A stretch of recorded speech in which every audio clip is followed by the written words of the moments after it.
கேட்கமான வித்தியாசத்தை நீங்க கேட்கறீங்க. உங்களுக்கு பிடிக்குதோ பிடிக்கல, விஜய்க்கு வந்த கூட்டம் தன்னெழுச்சியா வந்த கூட்டம். ஆர்கானிக்கா வந்தது, கை காசு செலவு பண்ணி தான் வந்தாங்க. விஜய்க்கு அதீதமான மக்கள் ஆதரவு இருக்கு. நாளைக்கு அது ஓட்டா மாறலாம், மாறாம போலாம். அதுக்குள்ள போக ஓகே. நான் பார்த்த வரைக்கும் விஜயகாந்த் கூட இவ்வளவு மக்கள் செல்வாக்கு இருந்தது. என்னோட அனுபவத்தில் நான் சொல்றேன், விஜய்க்கு ஒரு அதீதமான மக்கள் செல்வாக்கு இருக்கு. மறுபடியும் சொல்றேன், நாளைக்கு அது ஓட்டா மாறலாம், மாறாம போலாம்.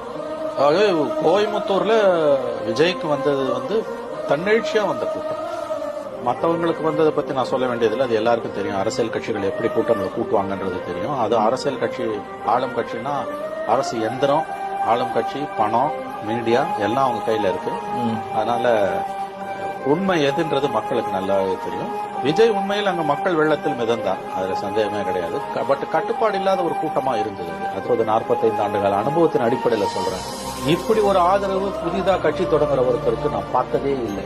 அது விஜயகாந்துக்கு கிடையாது, கமலுக்கு கிடையாது, மற்ற யாருக்குமே கிடையாது.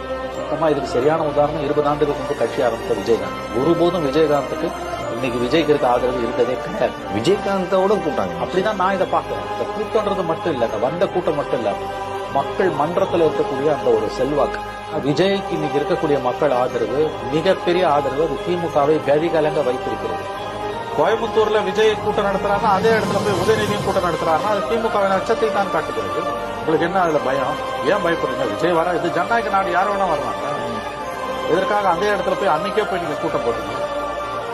இதெல்லாம் எதை காட்டுகிறது? உங்களுடைய பதட்டத்தை தான் காட்டுகிறது.